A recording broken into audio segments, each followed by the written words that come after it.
Welcome back to Anything You Want, the channel where truth hides behind the glimmer of fame and we pull back the curtain to reveal what really happened. If this is your first visit, hit subscribe, ring that bell, and remember, you can join our community to help us tell more stories that the tabloids only dream of uncovering. Tonight, we're stepping into a moment that shattered the polished facade of celebrity perfection, a night that transformed a simple awards show into an unforgettable declaration of love. The evening was meant to unfold like every other glittering ceremony, flashing cameras, crimson carpets stretching endlessly under designer heels, and the rehearsed rhythm of speeches polished by PR teams. Yet destiny had a plan of its own. When Gökberk Yıldırım's name echoed through the Grand Hall as Actor of the Year, no one expected history to be written in real time.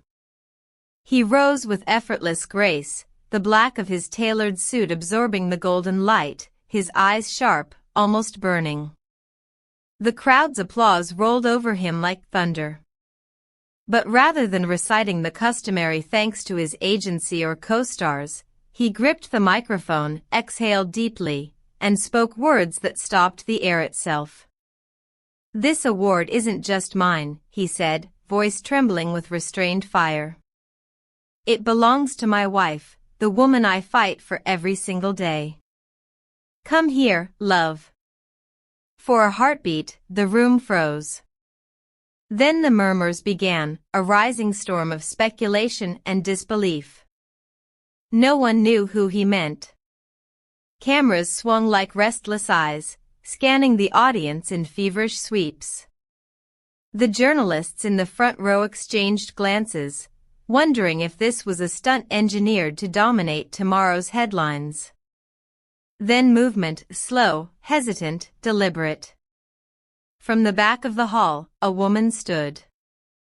She didn't rise with arrogance or theatrical flair. Her motion was human, trembling, filled with an almost sacred disbelief. Her eyes gleamed, not from makeup, but from the sudden flood of emotion. And as she began to walk, the whispers turned to gasps. Because everyone recognized her face. "I don't know if you've forgiven me," he said softly. "I don't know if I deserve it. But if I'm here today, it's because you never stopped being my home. If the world wants to know who I love, let it know. This woman. My wife, even if life never signed the paper." A collective breath broke into applause so intense that the hall trembled. Presenters stared in astonishment, some guests wiped away tears. Others, seasoned in celebrity drama, simply watched in awe, realizing this was no publicity trick. Cemre's lips parted, but words failed her. Instead, she wrapped her arms around him with a desperation that told an entire story without language. The audience rose to their feet. The flash of cameras became a storm. On social media, timelines exploded in real time, hashtags racing upward before the show had even ended. #MyWife blazed to the top of global trends within minutes. Clips of the moment flooded every feed. TikTok filled with edits underscored by love songs. Twitter split into two armies, the cynics who smelled manipulation and the dreamers who believed in miracles. Evening news programs interrupted broadcasts, replacing political panels with the replay of that embrace. Talk shows promised emergency specials. Outside, fans began gathering in front of Cemre's family home, holding signs that read "Say yes again" and "Love wins tonight." Never before had a simple phrase, "my wife," carried such seismic force. If you were watching live that night, tell us in the comments below what you felt at that exact moment, disbelief, hope, or maybe that ache of recognition when love suddenly seems possible again. And don't forget, if you love seeing the human side of fame, tap like right now to keep these stories alive. While the audience celebrated, Gökberk tried to pass her the microphone. At first, she shook her head, overwhelmed, her hands trembling. But then something unexpected happened. The crowd began chanting her name. Cemre. Cemre. The rhythm was primal, a single heartbeat shared by thousands. She finally took the mic, pressing it against her chest while trying to steady her breath. She looked down, then at him, and finally at the ocean of faces before her. I didn't know that tonight I was going to face myself, she began, her voice fragile yet unbreakable. I have run from pain, from memories, even from him. But what I could never run from was what we are when we're together. Maybe tomorrow they'll call this theater, strategy, or spectacle. Let them. What I feel right now is real. We didn't plan this, we didn't rehearse it, and if I'm standing here, it's because I'm tired of hiding. She turned, locking eyes with him, eyes heavy with forgiveness and unfinished sentences. My wife, she said with a faint smile. Not yet, but if he asks again tonight, I won't say no this time. The hall erupted once more, this time not with noise but with a wave of emotion.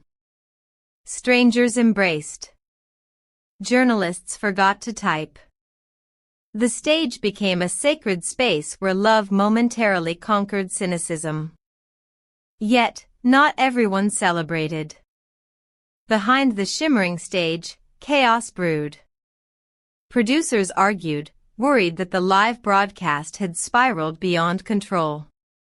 Agents of other stars fumed, claiming their clients had been robbed of the night's spotlight.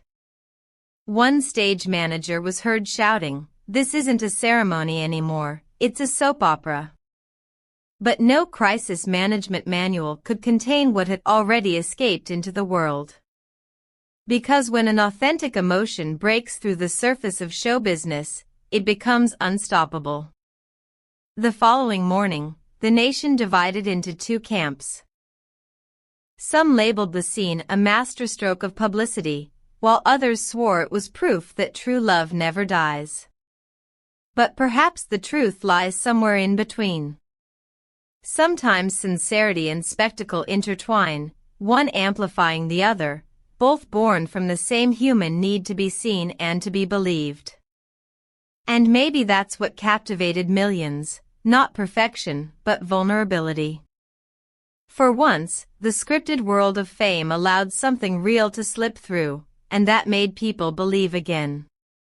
Those two words, my wife, were not merely romantic. They were defiance. Defiance against gossip columns, against narratives written by strangers, against the industry that teaches actors how to cry on cue but forgets to let them feel.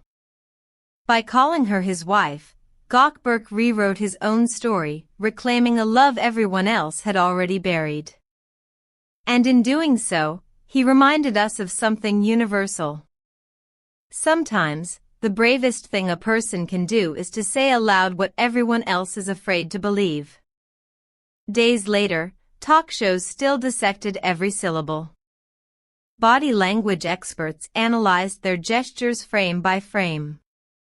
Meanwhile, the couple vanished from public view, no statements, no interviews, just silence. But silence speaks.